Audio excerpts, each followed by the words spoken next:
ദേവനിർമ്മിതമായ വിക്രമാദിത്യൻ്റെ സിംഹാസനത്തിലേറുവാൻ ഭോജരാജാവിൻ്റെ ശ്രമത്തെ തടഞ്ഞുകൊണ്ട് ഒന്നാം സാലഭഞ്ജിക മഞ്ചരി വിക്രമാദിത്യ മഹത്വം വിവരിക്കുന്നതാണ് കഥാസന്ദർഭം.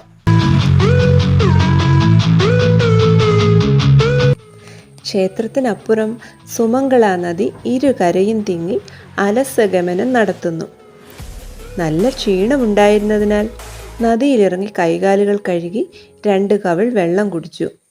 പാറക്കെട്ടുകളിലും വൃക്ഷമൂലങ്ങളിലും തട്ടി ഒഴുകി വന്ന പുഴയിലെ ഔഷധജലം അമൃതുപോലെ തോന്നിച്ചു. ക്ഷീണം പമ്പ കടന്നു. വേഗം പുഴയിൽ കുളിച്ച് അടുത്ത് കണ്ട ക്ഷേത്രത്തിലേക്ക് അദ്ദേഹം നടന്നു കയറി. തൊഴുത് പ്രദക്ഷിണം ചെയ്തപ്പോൾ വലിയൊരു കരിങ്കൽ തൂണ് കണ്ടു. അതിലേതൊക്കെയോ അക്ഷരങ്ങൾ കുറിച്ചിട്ടത് പൊടി തട്ടി മാറ്റി ഭട്ടി വായിച്ചെടുത്തു. നദിക്കരയിലെ വലിയ വൃക്ഷത്തിൽ വട്ടത്തിൽ കെട്ടിയിട്ട 7 ഉറികളുണ്ട്. ആ മരത്തിൽ കയറി നോക്കിയാൽ നദിയുടെ മധ്യത്തിൽ നാട്ടി നിർത്തിയ ശൂലം കാണാം. ഒറ്റ വെട്ടിന് ആ ഉറികളെയും മുറിക്കണം. എന്നിട്ട് ആ ആയത്തിൽ നദീമധ്യത്തിലുള്ള ശൂലത്തിൽ തലകീഴായി വന്ന് പതിക്കണം. ആ ക്ഷണം ഭദ്ര ഭഗവതി പ്രത്യക്ഷയാകും. സർവാഭീഷ്ടങ്ങളും സാധിക്കും. ആ സാഹസികന് അചിരേണ ചക്രവർത്തി പദവും ലഭിക്കും. ഇതായിരുന്നു തൂണിലെ ലിഖിതം. ലിഖിതം ഭട്ടി 2-3 വട്ടം വായിച്ചു. പിന്നെ ആ നദീതീരത്തുള്ള മരത്തിന് സമീപം പോയി നോക്കി. സത്യമാണ്, വലിയ വൃക്ഷത്തിൽ 7 ഉറികൾ ചക്രം പോലെ തൂക്കിയിട്ടിരിക്കുന്നു. നദീമധ്യത്തിൽ വെള്ളത്തിനു മീതെ ശൂലമുനയും കാണുന്നുണ്ട്. കുറേ നേരം നോക്കി നിന്ന ശേഷം ഭദ്രയെ തൊഴുത് അനുഗ്രഹങ്ങൾക്കായി പ്രാർത്ഥിച്ച് ഭട്ടി മടക്കയാത്ര ആരംഭിച്ചു. 4-5 മാസത്തെ യാത്രയ്ക്കൊടുവിലാണ് അദ്ദേഹം വിക്രമാദിത്യ സന്നിധിയിൽ എത്തുന്നത്.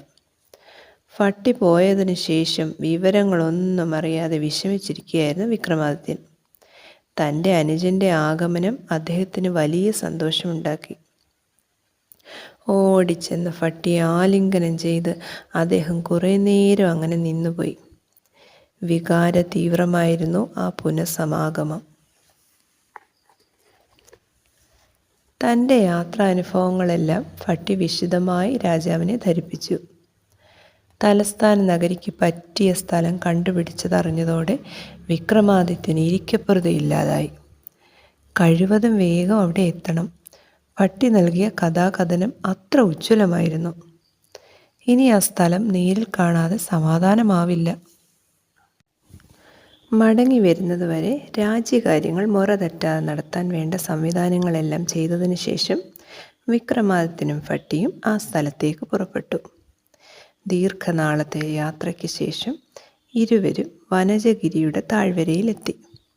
ശാന്തമുഖിയായ സുമംഗളാ നദി ഒഴുകുന്നത് നോക്കി അല്പനേരം വിക്രമാദിത്യൻ അവിടെ നിന്നു. ചുറ്റും തല ഉയർത്തി നിൽക്കുന്ന ഗിരിനിരകൾ, നടുവിലായി നിരവധി വൃക്ഷങ്ങൾ നിറഞ്ഞ സമതലത്തിന് ഒരു തപോവന പ്രകൃതമായിരുന്നു. വിക്രമാദിത്യനും ഭട്ടിയും നദിയിൽ സ്നാനവും ഭദ്രാക്ഷേത്രത്തിൽ ദർശനവും നടത്തി.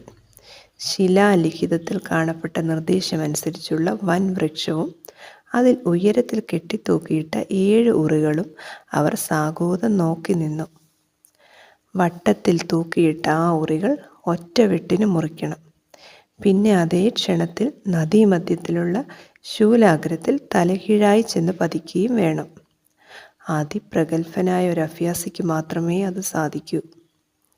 ഈ ലോകത്തിൽ ഇത്ര വലിയ സാഹസപ്രവൃത്തി ചെയ്യാൻ മറ്റാർക്കും കഴിയില്ല, വിക്രമാദിത്യ മഹാരാജാവിനല്ലാതെ, ഭട്ടി ഉറപ്പിച്ചു പറഞ്ഞു. എങ്ങനെ? ആ ചിന്തയായിരുന്നു രാജാവിൻ്റെ മനസ്സിൽ. ഭട്ടി തൻ്റെ പ്രായോഗിക ബുദ്ധി പ്രയോഗിച്ചു. മരത്തിൽ കയറി ഒരു ഉറിയിൽ ഇടത്തുകാൽ ഉറപ്പിക്കണം. എന്നിട്ട് വലതേ കാൽ കൊണ്ട് മറ്റുറികളെ ഓരോന്നായി അടുത്തെത്തിക്കണം. അതിനുശേഷം ഒന്ന് വട്ടം ചുറ്റിയാൽ 7 ഉറികളും ഒന്നായി പിണഞ്ഞു വരും. പിന്നെ ഒറ്റ വെട്ടിന് എല്ലാ ഉറികളും മുറിക്കാൻ എളുപ്പമാണ്, ഭട്ടി പറഞ്ഞു. ഉറികൾ വെട്ടിമുറിച്ചാൽ താൻ ഉൾപ്പെടെ നേരെ നദിയിലേക്കാണ് വീഴുക. ആ വീഴ്ച ശൂലത്തിൻ്റെ മുകളിലേക്ക് ലക്ഷ്യമാക്കണം. അതും തലകുത്തി വിക്രമാദിത്യ മഹാരാജാവ് കണക്കുകൂട്ടി. ചെയ്യാൻ പോകുന്ന സാഹസത്തെക്കുറിച്ച് ഓർത്ത് ഒരു നിമിഷം നിന്ന് ശ്രീ പാർവതിയെ മനസ്സിൽ ധ്യാനിച്ച് ഉറയിൽ നിന്ന് ഊരിയ വാളുമായി വിക്രമാദിത്യൻ ആ വലിയ വൃക്ഷത്തിലേക്ക് കയറി. ഉയരത്തിലെത്തി ഭട്ടി പറഞ്ഞതുപോലെ ഇടതുകാൽ നീട്ടി ഒരു ഉറിയിൽ ഉറപ്പിച്ചു. പിന്നീട് വലതുകാൽ നീട്ടി മറ്റെല്ലാ ഉറികളെയും ഒന്നിച്ചാക്കി. ഒരു കൈ ഉറിയിൽ പിടിച്ചു. വലത് കാൽ കൊണ്ട് മറ്റെല്ലാ ഉറികളെയും അടുത്ത് പിടിച്ചു. 2 കറക്കം 7 ഉറികളും ഒന്നായി പിരിഞ്ഞു പിണഞ്ഞു. പിന്നെ താമസിച്ചില്ല.